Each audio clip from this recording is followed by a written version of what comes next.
Bonsoir à tous, je suis Karine Moutali et vous êtes dans Qui est ton candidat? Bienvenue dans cette émission où on vous présente vos candidats, on vous dit qui ils sont, qu'est-ce qu'ils font, pourquoi ils ont choisi de se présenter, que ce soit au niveau national, provincial, conseiller communal et la présidentielle bien évidemment. Et pendant quelques minutes, on va découvrir notre candidat de ce soir. Ça fait déjà 18 jours que la campagne a été lancée. Ils sont sur terrain, ils sont avec leur base, ils sont en train de faire leur campagne, de battre campagne. Mais comment ça se passe? On va en savoir un peu plus. On reçoit le candidat numéro 81. C'est pour la députation provinciale. Il s'appelle Boteti Bokele, à qui on dit bonsoir. Bonsoir, madame. Alors, vous allez bien? Oui, ça va, je vais très bien. Très bien. Et qu'il est bien. On va aller dans toutes les langues aujourd'hui. Hein? En tout cas, ok, madame. Ok, madame. Ouais. Très bien. On est très heureux de vous avoir sur ce plateau pour la seconde fois, je le dis, parce qu'en 2018, on était encore ensemble. Tout à fait. En 2018, j'étais déjà venu vous rendre visite pour vous parler de moi et de ma campagne sur terrain. Voilà. Et c'est un plaisir de pouvoir revenir encore aujourd'hui en 2023. Alors, je suis sûre qu'en 2023, il y a encore beaucoup d'autres auditeurs et ainsi qu'internautes qui sont sur notre fréquence pour la première fois. Pour eux, en tout cas, c'est la première fois que vous venez sur ce plateau. Qui est Boteti Bokele? Allez, Boteti Bokele, enfant de Kinshasa, marié, père de famille, plusieurs métiers, juriste, banquier, conseiller, tout ce qui va avec, pur produit de Kinshasa. Donc voilà. Je sais pas quoi dire d'autre. Candidat du mouvement de libération du Congo à la députation provinciale de Kitambo, numéro 81. Allez, pour le sport, foot, basket, échecs. Ça, c'est votre carnet d'identité complet. Déjà, pourquoi choisir justement de revenir une deuxième fois? Vous avez déjà tenté l'expérience en 2018. Qu'est-ce qui n'a pas marché? Et vous vous dites, voilà, j'ai déjà vu les failles, je reviens pour arranger. En 2018, les habitants de Kitambo ont choisi un député provincial. En 2023, moi je fais 50 constats. C'est que l'insécurité a augmenté. Il y a des coulons à Kitambo. C'est des choses, quand moi je grandissais, j'aurais trouvé ça incroyable, puisque Kitambo était quand même majoritairement une commune intellectuelle. L'insalubrité est galopante. Il y a une recrudescence de filles mères. Et la vie à Kitambo est plus chère qu'à Selembao ou à Bumbu. Alors, c'est tous ces constats qui ont fait que je me suis penché un peu sur ces cas-là, parce que j'avais quelques plaintes des habitants de Kitambo. Et après analyse, je me suis dit, tiens, c'est des choses qu'on peut aller à régler à l'Assemblée provinciale. Exclusivement d'ailleurs, qu'on peut aller régler à l'Assemblée provinciale. Et je me suis donc dit, comme la personne que nous avons envoyée n'a pas pu trouver solution, pourquoi ne pas changer de cheval? Et puis cette fois-ci, élire Boteti Bokele, numéro 81 pour Kitambo. En 5 ans, j'ai appris. Je ne considère pas les échecs comme définitifs. Pour moi, il n'y a pas d'échecs. Il y a des leçons. Qu'est-ce qu'on a mal fait? Qu'est-ce que d'autres ont peut-être fait mieux que nous? Et à partir de là, on s'améliore. D'abord personnellement, individuellement. Plus mature aujourd'hui, 50 plus, plus de bagages, plus de bagages, beaucoup plus de connexions et une campagne mieux élaborée. Parce qu'il faut toucher le cœur des habitants de Kitambo pour qu'ils vous fassent confiance. Et c'est ce que moi je veux.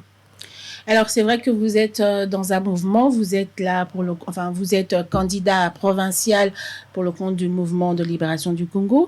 Est-ce que c'est un choix que le parti fait des gens qui vont envoyer dans le provincial, ou bien c'est soi-même, on se dit, moi je peux, et le parti accompagne? On ne peut rien faire sans l'approbation du parti. Et je peux vous dire que même à ce niveau-là, déjà, il y a des sélections. Je n'étais pas le candidat unique du MLC pour la députation provinciale de Kitambo. Chacun y est venu de son apport. Et d'ailleurs, c'est ce qui nous permet à un moment donné même de faire les listes définitives. Parce que mon premier suppléant était candidat aussi. D'accord. Donc, ça veut dire qu'on a mis nos intelligences en commun et on s'est dit, tiens, prenons-nous la main. Une fois que maintenant, le parti a jeté son dévolu sur un candidat, on se met tous ensemble, on prend les intelligences de tout un chacun parce que tout seul dans son camp, on ne peut pas y arriver. Et une fois qu'on a mutualisé tout ça, on part en campagne tous ensemble.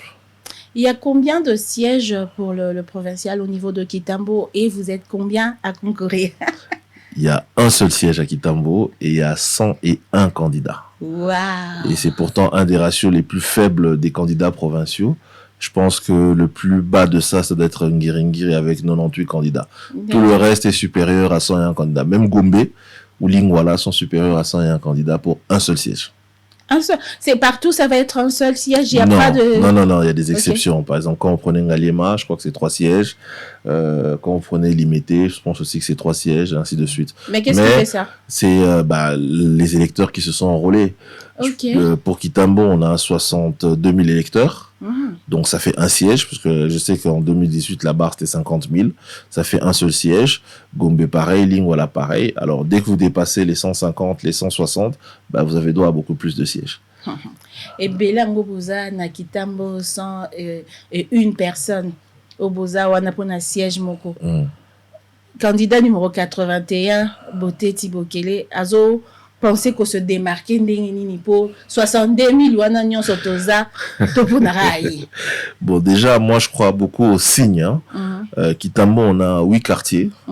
On a un seul député provincial. Ça fait 81. Donc, déjà, pour moi, c'est le meilleur signe par lequel on pouvait y aller. Ah, et oui. puis, à partir de là, on a tous nos approches. Les problèmes de Kitambo, je pense que quand vous êtes candidat député, au bout de 1 ou 2 jours de campagne, même si au départ vous n'aviez pas d'indice, en rencontrant la population, vous les connaissez. Les différences se font au niveau des solutions. Moi, je suis pour une approche pragmatique. On a déjà eu les réunions, on a déjà eu les colloques, on a déjà eu les formations et tout ça. Mais aujourd'hui, moi, mon approche, elle va être pragmatique. D'accord, c'est-à-dire j'ai pendant longtemps, par exemple, été banquier et j'ai été en contact avec les grandes entreprises. Elles ont quasiment toutes des fondations. Aujourd'hui, quand vous avez un Koulouna, qui est un frère, qui est un petit frère, qui est quelqu'un du quartier, que vous pouvez peut-être même connaître, en tout cas, c'est l'enfant de quelqu'un. La solution de l'arrestation, la solution de la déportation à Kanyama KCC, ce n'est pas toujours évident parce qu'ils ne sont pas tous au même niveau. Pourquoi ne pas arriver à trouver un sponsor pour lui apprendre un métier? À Kitambo, on a des garages, on a des menuiseries, on a des bars, on a des salons de coiffure. Et en parlant avec ces propriétaires-là, ils disent non, moi je suis prêt contre... Ce n'est même pas des montants de fou, contre une petite motivation, à lui apprendre un métier. Si aujourd'hui on peut sortir un Koulouna et qui devient apprenti dans un garage, pour moi c'est déjà une victoire parce que ça commence par 1. Et ça, c'est mon programme pragmatique. Il y a le même pour les filles mères, parce que la jeunesse et le niveau de chômage qu'elle a ne permet pas aujourd'hui de pouvoir se dire que d'un coup de baguette magique, on va tout régler. Mais en commençant par 1 et en se disant que même si en 5 ans, en tant que député provincial, j'arrive à 50, à 60, c'est déjà beaucoup. Parce qu'on sort des familles d'un certain cycle. Et c'est ce côté pragmatique que moi je veux. La vie coûte cher à Kitambo. Quand on analyse, les raisons elles sont simples. Il n'y a aucun endroit où on a ce qu'on appelle un parking, parce que vous, quand vous entendez parking, vous dites là où garez votre voiture. Non, là où on peut recevoir des camions de grande envergure avec de la marchandise directement arrivant de l'intérieur. Ça n'existe pas à Kitambo, alors que ça existe à Selembao, ça existe à Bumbu, par exemple. Il faut trouver de l'espace pour le faire. Et la différence de prix vient de là. Ça veut dire que les gens achètent cher à Kitambo parce que nos mamans, nos papas qui vendent au marché vont acheter dans d'autres marchés qui ont déjà mis leur marge bénéficiaire. Et en plus de ça, ils doivent rajouter une marge bénéficiaire et du transport. Donc pour nous, la vie à Kitambo devient chère. Ça fait partie de ça. L'insécurité, j'ai parlé des Koulouna, la salubrité, c'est des efforts qui sont communs. Le salon est passé où? Mais pas le salon désorganisé, le salon de la province. On a des chefs de quartier. On a des chefs de rue. Comment est-ce qu'on ne peut pas organiser un salon pour le faire? Mais après ça, on constate aussi qu'il faut déplacer ces ordures. Il n'y a pas de dépotoir à Kitambo. Ça veut dire que les dépotoirs que soi-disant vous voyez, n'en sont pas. C'est quelqu'un qui est venu, il a jeté une brouette, son collègue est passé, a vu qu'on avait jeté une brouette là, il a jeté une deuxième brouette et c'est d'office. Alors que, en parlant avec les anciens, il y avait même des incinérateurs à Kitambo à l'époque. Ça veut dire que des sites étaient prévus pour accueillir les ordures et les faire incinérer. Ces sites-là, malheureusement, ont été vendus. C'est devenu des maisons d'habitation. Voilà, c'est comme le marché. Le marché que moi je connaissais en grandissant aujourd'hui est ridiculement petit. Pourquoi? Parce que c'est devenu des maisons d'habitation pour la plupart. Et ça, c'est les autorités communales qui vendent. Pour moi, c'est inadmissible. C'est des choses, l'autorité de l'État doit être rétablie et la population de Kitambo doit rentrer dans ses droits. Mais dans la faisabilité, comment ça va se faire, puisque si ces espaces-là n'existent plus, il y a des constructions, comment dans la pratique vous allez créer ces parkings? Est-ce qu'il y a encore de l'espace à Kitambo où on trouvait détruire les maisons? Qu'est-ce qui va se passer? Moi, je suis pour l'autorité de l'État. Si le terrain appartient à l'État, l'État doit récupérer son terrain. Pas il a vendu lui-même à un particulier. Est-ce que la personne a autorité pour vendre? Est-ce que cette personne-là avait autorité pour vendre? Est-ce que les terrains qui appartiennent au domaine public de l'État sont cessibles sous le coup de la signature d'un bourgmestre? Bon, il y a tout ça que nous devons voir. Ne risquez pas de vous mettre la population à dos, s'il faudrait qu'on casse et tout ça, l'État va restituer un peu d'argent à ces personnes, les placer quelque part ou pas? J'aime une phrase de Thomas Sankara qui résonne fortement en moi. Il a dit, je devais choisir entre le champagne pour quelques-uns ou l'eau pour tous. Il a choisi l'eau pour tous. Donc, je pense que c'est le meilleur choix qu'il faut faire. Très bien. Alors, comment ça se passe sur terrain? Qu'est-ce que vous faites exactement pendant cette campagne? Est-ce que vous allez, c'est tous les jours que vous allez vers la population? Comment se passe votre programme de campagne? La campagne dure 30 jours.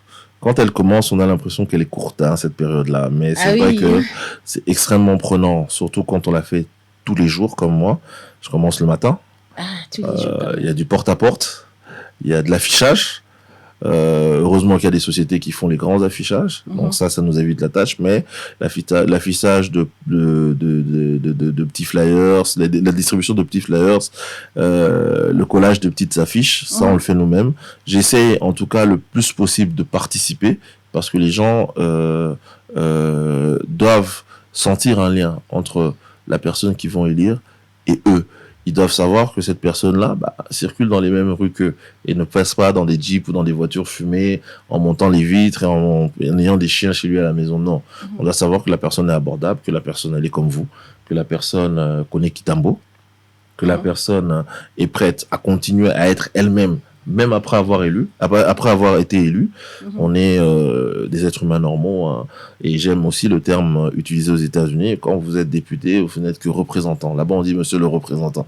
On dit pas le député parce qu'on estime que c'est trop d'honorables. C'est l'essence même du terme, le terme représentant. Vous représentez une population.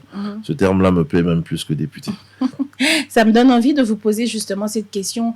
C'est vrai qu'on a vu les députés venir il y a 5 ans avec des discours, peut-être donner quelque chose à gauche et à droite, mais après, ce sont des gens qui sont plus revenus vers la population, etc. Est-ce qu'aujourd'hui, vous qui faites campagne, est-ce que vous sentez que la confiance est là ou pas? Est-ce qu'ils ont encore confiance, ces personnes-là? La confiance est émoussée. C'est pour ça d'ailleurs qu'il y aura des sanctions, malheureusement. On ne peut pas faire autrement. Nous, on va essayer de les convaincre du mieux qu'on peut. Il y a 5 ans, la population, surtout la population de Kitambo, a vu des candidats venir battre campagne, donner des bilans négatifs des autres pour dire que nous, on va faire différemment. Mais ce n'est pas arrivé. Ils ont été élus, ils sont partis, ils ne sont plus jamais revenus. Et là, il y a une autre vague qui est en train de venir. Est-ce que la confiance est toujours au rendez-vous? Non, la confiance n'est pas au rendez-vous, mais je pense que l'éveil est au rendez-vous. Les populations aujourd'hui sont plus éveillées.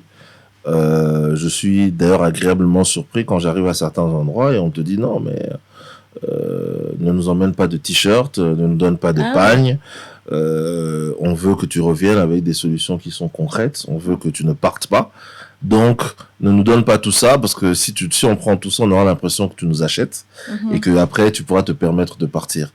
Les cycles électoraux nous permettent de mûrir. Nous, les candidats, mais aussi les électeurs, qui, eux, voient ceux qui sont venus, qui ont fait des promesses qu'ils n'ont pas réalisées. Donc, on a vraiment cette maturité-là. Et moi, je l'accueille favorablement.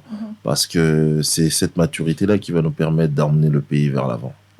Alors, est-ce qu'il faut, quand on est candidat provincial dans une commune, est-ce qu'il faut être absolument habitant de la commune ou pas? Bon, c'est préférable. Sinon, comment est-ce que vous pouvez être au cœur même de la commune et de ses réalités? C'est préférable, à mon sens, d'être un enfant de la commune. Comme ça, vous sortez par là le matin, vous rentrez par là le soir, et les réalités, vous les voyez et vous les vivez au quotidien avec les habitants de votre commune. Mais est-ce que c'est ce rapprochement-là que les candidats ont pendant la campagne, je sais qu'il faut accentuer ça pendant la campagne, puisqu'il faut absolument se faire élire. Est-ce que c'est quelque chose que vous avez déjà habituellement dans votre vie au quotidien avant cette campagne? Parce que quelquefois, j'ai vu des gens se plaindre, c'est un candidat provincial, mais c'est quelqu'un qu'on n'a même jamais vu sa maison, quoi. On l'a même jamais vu dans un petit deuil à côté, venir même 5 minutes, sa femme n'en parle même pas. Donc, est-ce que tout ça, ça compte aussi? Oui, ça compte. Bon, moi, de par moi-même, mais aussi par la famille, on a un fort ancrage au sein de Kitambo. On a des activités commerciales au sein de la famille à Kitambo. Mon grand frère habite Kitambo, ma grand-mère, jusqu'à son décès, habitait Kitambo. Donc, c'est chez nous. On ne peut pas me dissocier de la commune de Kitambo, ce n'est pas possible. Et le fait d'être sociable, c'est vrai que je suis légèrement renfermé, mais ça n'empêche pas qu'on puisse participer à la vie de la communauté. Chacun à sa manière. Ce n'est pas parce qu'on est volubile et présent à tout que c'est par là que les solutions viennent. Très bien. Je rappelle à tous les auditeurs qu'on reçoit ce soir dans cette émission qui est ton candidat, le candidat numéro 81. Il est candidat député provincial pour la commune de Kitambo. Il s'appelle Boteti Bokele. Il est moine à Kitambo. Donc, il vit le même problème que vous. Tant pour un zahate pambino. Moine Ngembo. Moine Ngembo. Il y a lobby alingi kuluna esila. Bitumba ote bakan pour bikuna Kitambo koma et buto le kate, hein. Tout à fait. Buto bimate o lekate. O lekate. Jeune nabiso barom banaba machette. Ils ont étonné à moi mingi, donc il faut tout bon c'est le quoi. Maman na wenze pe balobeli babite biso toza na posa ebonga wenze biloko tozolia bazosoma biloko akolia mais zosomba na kati ya salité. Ça c'est quelque chose vraiment, je pense que vous trouverez une solution une fois élu, hein. On n'a pas le choix, c'est même une question de santé publique parce que les maladies qui sortent de ces saletés là, il y a des pays où ça n'existe même plus, mais c'est encore chez nous à cause de la saleté. Donc, on doit trouver des solutions. Tout à l'heure, vous disiez quelqu'un de renfermé qui ne parle pas beaucoup et tout ça. Mais aujourd'hui, vous êtes dans la politique, vous êtes obligé d'aller au front, aller vers les gens. Est-ce que, quand vous grandissez, ça vous êtes dit un jour que vous ferez ça, la politique et tout, aller vers les gens? Non, je ne m'étais jamais dit que je serais politicien. Jamais. Franchement, si on m'avait dit qu'un jour je serais même candidat, ça m'aurait étonné. Mais des fois, c'est la nécessité qui fait que les gens se disent, bon, je vais aller. Bah, une fois que ce sera arrangé, vous inquiétez pas, je retournerai dans ma profession d'origine sans regret. Je fais le travail. Une fois que je constate que c'est fait, la politique, c'est pas difficile. C'est pas professionnel. Non. Non, moi, la plupart de mes ambitions me conduisent loin de la politique. Ah oui. Grandes ambitions, mais loin de la politique. La politique, c'est vraiment une nécessité de rendre service dans un temps bien particulier, d'arranger une situation bien particulière. Une fois que pour moi, ce sera arrangé, sans aucun regret, je me retournerai à ce que j'aime faire. Quelle est votre motivation? Parce que dans la vie de chaque jour, je sais qu'il faut une motivation. La politique n'est pas quelque chose de facile. C'est plus que la boxe. C'est tous les sports en même temps, j'ai comme l'impression. Qu'est-ce qui vous motive, vous, à rester dedans? Je souhaiterais que mon fils voit le Kitambo que moi j'ai vu quand j'étais petit. Ça, c'est ma volonté première. Je souhaitais que la nouvelle génération, celle qui grandit aujourd'hui, voit le Kitambo dans lequel moi j'ai grandi. Le Kitambo où, quelle que soit l'heure, un garçon de 5-6 ans peut sortir de chez lui en toute sécurité et rentrer en toute sécurité. Le Kitambo où on connaît tous ses voisins. Le Kitambo où tu rentres dans cette maison ici, on te traite comme si tu étais chez toi à la maison. Donc, c'est ça que moi je veux. Et ce ne sera pas possible tant qu'on va continuer à paupériser les populations de Kitambo en ayant des prix trop chers sur des choses aussi simples que le marché. Tant qu'on ne pourra pas arriver à trouver une solution pour les Koulouna, tant qu'on aura ce taux de filles mères qui explose, et ces mères-là sont généralement, comme on dit, mises au banc de la société et de leur famille, alors que ce sont nos sœurs, ce sont nos filles, et qu'on doit pouvoir arriver à les aider. Il y a ça que je veux. Et si je peux lancer le mouvement, quitte à ce que d'autres viennent terminer après moi, ça ne me dérangerait pas. Mais il faut que ça démarre quelque part. Très bien, il faut que ça démarre quelque part. Aujourd'hui, c'est vrai qu'on peut dire des choses parce qu'on n'est pas encore dans la machine. Hein. Vous voulez entrer justement, mais si vous trouvez des réalités et qui vous poussent à ne pas respecter vos paroles, hein, peut-être involontairement, hein, qu'est-ce que vous faites? Qu'est-ce que vous nous garantissez à nous, électeurs, de voter? Parce que il y a ce langage-là, les gens disent, bon, on a une réalité. Bah, comment on remet cette réalité? Kuna, bino bozo comprendre en haute, ils ont parti, ils ont camp, ils ont un pouvoir, ils ont compliqué. Si vous garantissez ni biso tozan pour vous voter, vous, être sûr que même réalité, au côté kuna utika la ka molobeli na biso. Ok. Moi, je pense que c'est une question d'abord de caractère. Ça veut dire que vous devez être sûr de ce que vous voulez faire et de comment vous voulez arriver à le faire. Après ça, c'est aussi le mouvement Lingomba aux Anakati. Moi, je suis du mouvement de libération du Congo. On est connu, je crois, pour avoir fort caractère. Et surtout, on est reconnu beaucoup pour la fidélité. Notre président a été incarcéré pendant 10 ans. On est resté membre du MLC. Pendant ces 10 années-là, on dit 10 années de traversée du désert, on ne savait pas s'il allait sortir. On est resté. Ça veut dire qu'on n'est pas des opportunistes qui allons au gré des vagues. Non, on est stable, on est constant dans ce qu'on dit. Donc moi, quand je prends l'engagement, j'y vais jusqu'au bout. Ok, c'est vrai que il peut y avoir des blocages, des retards. Mais, dans mon sens, ces retards-là, ça ne peut pas être pendant 5 ans où vous ne pouvez pas avancer sur des... Vous n'allez pas me dire dans 5 ans je reviens et il y a encore plus de Koulouna qu'avance. C'est pas possible. Ça veut dire que je suis parti 5 ans en chômage à l'Assemblée provinciale du Congo. Je préférais même quitter. Une fois Boté Tibokele élu, il va commencer par quoi? Dans son programme, il dit je touche d'abord quoi? La sécurité. La sécurité. Les Koulouna. Comment il compte le faire? C'est la première chose. D'abord, mieux vaut prévenir que guérir. Peut-être une augmentation des patrouilles qui permettra que ça va les empêcher de sortir beaucoup plus régulièrement. De deux, l'utilisation des chefs de rue, parce que qu'on ne se leurre pas. Si vous avez un Koulouna dans votre quartier, vous le savez. Oui. Vous savez que dans cette maison ici, il y a un Koulouna qui vit, qui sort, qui fait ses activités la nuit. Dès qu'on les a identifiés, alors pour moi, la première approche, c'est une approche pédagogique. Il y a ceux qu'on peut sauver, qui sont nouveaux, qui sont entraînés, qui sont pas encore sûrs de ce chemin-là. Ceux-là, on peut les sauver, comme je l'ai dit. Travail, formation, avec des financements qu'on ira chercher. Il y a moyen de faire ça. Si je vous dis que madame, si vous donnez $50 par mois, on peut former une coiffeuse, je pense que vous pouvez faire ce sacrifice-là même vous-même. Ok? Alors, c'est la première étape. La deuxième étape, bien sûr, c'est pour ceux qui sont aguerris, ceux qui prennent plaisir à s'en prendre à d'autres. Alors, ceux-là, il y a 2 solutions. La justice, ou bien, comme c'est prévu pour l'instant, c'est Kanyama Kassese. Très bien. Alors, comme par exemple au niveau national, est-ce qu'au niveau provincial, quand un député provincial a une idée à faire passer, il faudrait absolument qu'il y ait des gens qui votent là-dessus, et si c'est pas voté, qu'est-ce qui se passe? Si votre programme à vous n'est pas voté, si on va dire vos priorités à vous ne passent pas, comment vous faites en ce moment-là? C'est pour ça que l'appartenance à un grand parti est important. Parce que on est quasiment convaincu avec le MLC d'avoir un groupe parlementaire à l'Assemblée provinciale. Ça a toujours été le cas. Donc à partir de là, on a un moyen de pression. C'est justement ça l'important aussi, de pouvoir voter pour quelqu'un qui a d'autres députés qui vont l'accompagner dans ce qu'il a à faire.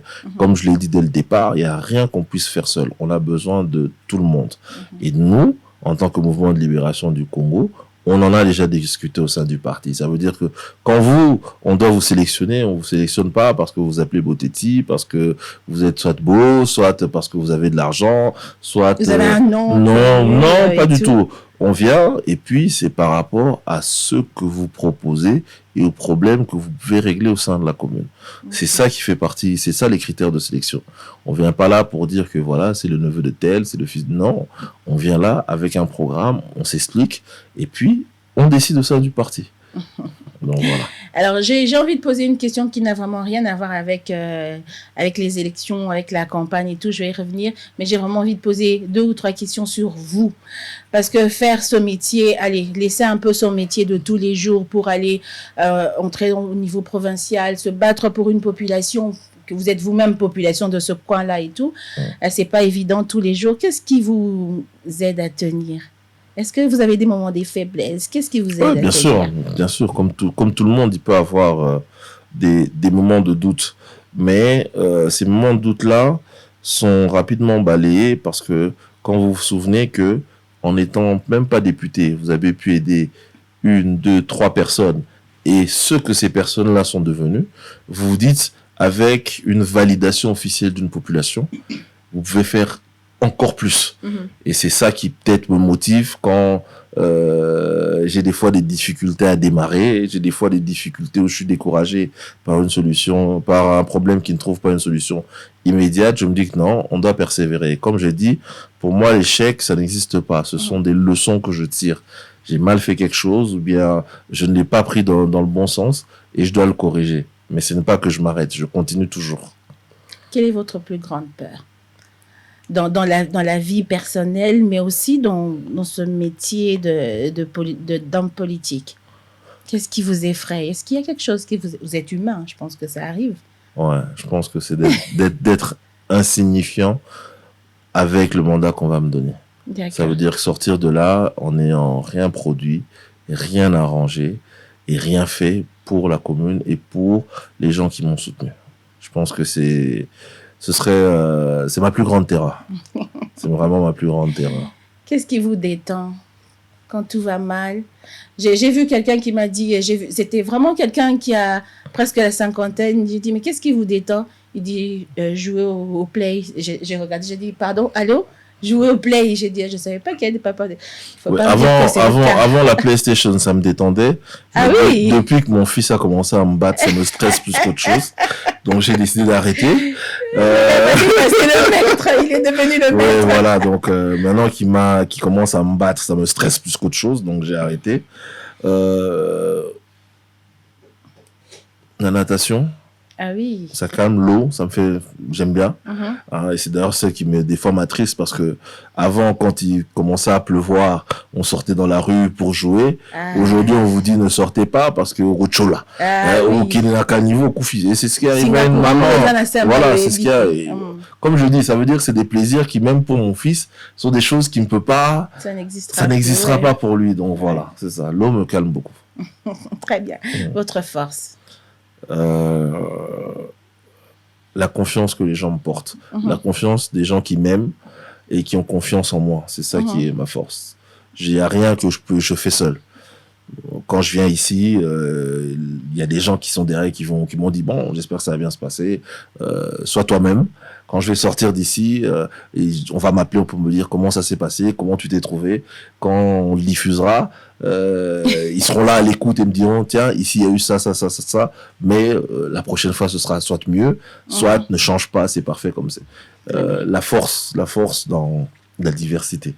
Très bien, la force dans la diversité. Beauté Thibaut Kélé, toi nakati ici kamo bemba molili boum. Toi ce ko ebele. Osani, Obima, Olukabato, Osani, tu es là, on y a des bossos. Ça m'a dit, il peut y avoir des bouts, on a porté tes fenêtres, tu es Osani. Tu es solo? Non, j'ai un téléphone, on appelle ici torche.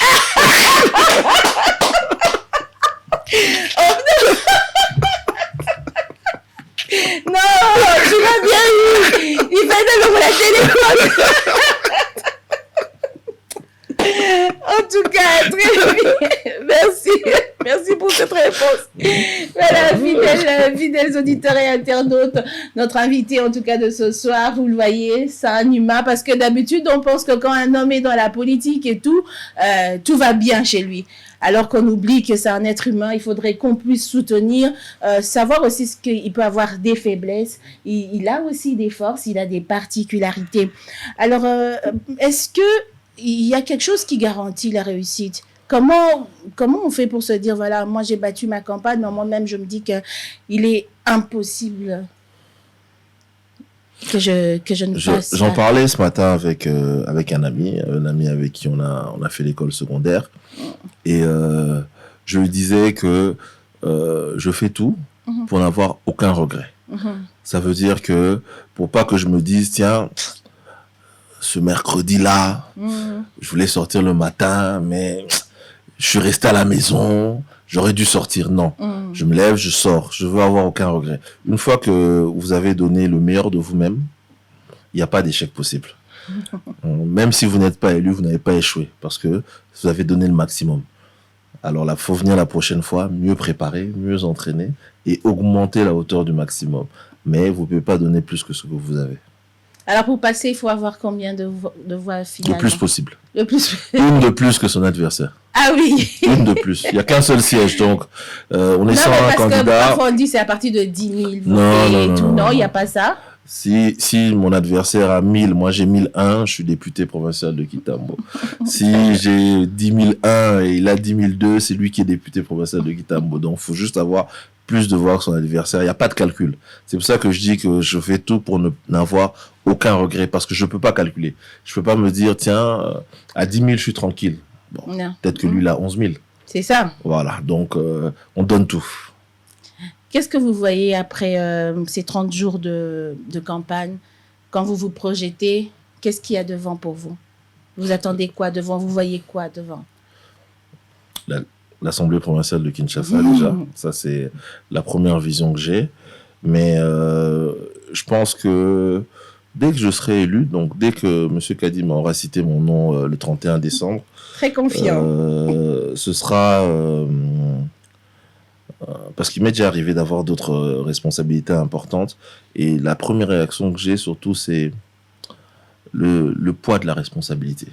C'est à ce moment-là, en fait, que vous pesez, que voilà, aujourd'hui, maintenant, tu es député. C'est plus une personne. C'est les habitants de la commune. Parce que tu vas t'occuper et de ceux qui ont voté pour toi et de ceux qui n'ont pas voté pour toi. Parce qu'ils ne sont pas identifiables. Et c'est bien d'ailleurs ce système-là où on ne sait pas qui a voté pour soi. Parce que ça permet de travailler pour tout le monde de la même manière. Et c'est surtout ça. Moi, je pense que le 31 décembre, ce sera le poids de la responsabilité. Il n'y aura pas de fête. Il y aura sûrement une forte joie intérieure, mais qui sera rapidement dépassée par l'ampleur de la tâche, le niveau de responsabilité et la détermination qui doivent l'accompagner. Très bien. Avant de finir, j'aimerais quand même que vous lanciez un message.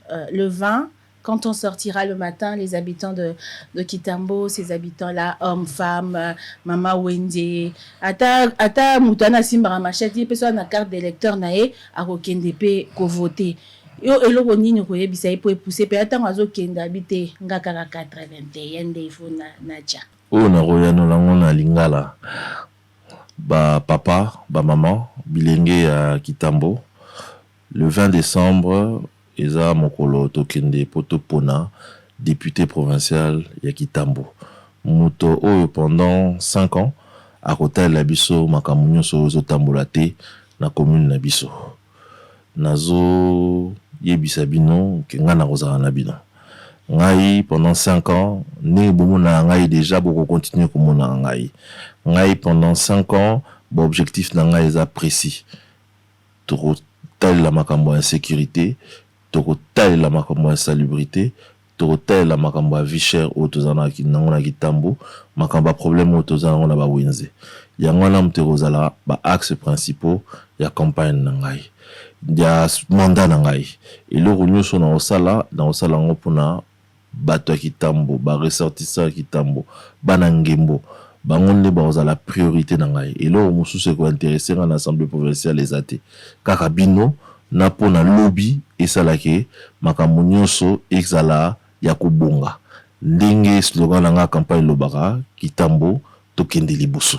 Ba maman, ba papa, bilenge, ya basi, ya mibali, ba maman, ba bilenge basi ba bota, ba maman awenze, bino nyonso mwana na bino ya Kitambo, boteti bokile numéro 81, apesi oyaye nzela walingi atambola na binzo na banzete le 20 décembre boko voter. Ceux qui bomoni ke oya lobby eza yango nde boza nango posa na banzete boko zala ebele pona ko voter candidat Nabino na provincial Kitambo numéro 81. Peut-être Bokili, c'était un grand plaisir de vous avoir sur ce plateau pour cette année et j'espère que vous allez revenir cette fois-ci pour nous dire comment ça se passe à l'Assemblée provinciale parce que vous serez dedans. Oui, tout à fait. Je viendrai faire mon bilan ici, ça c'est une promesse. Un dernier mot peut-être avant de se quitter? Non, merci de m'avoir reçu. Merci de cet accueil chaleureux que j'ai ici. Et bon, bien sûr, je ne peux pas clôturer en disant votez numéro 81, Boteti Bokele, na Kitambo. Qui est ton candidat s'arrête ici pour aujourd'hui. Merci à tous de nous avoir suivis. Vous étiez nombreux. On vous a présenté votre candidat. Il s'agit de Bokele Boteti, numéro 81, candidat député provincial pour la commune de Kitambo. Prochain rendez-vous demain à 20h. D'ici là, restez connectés sur Urban FM. UFM 94.7. UFM 94.7.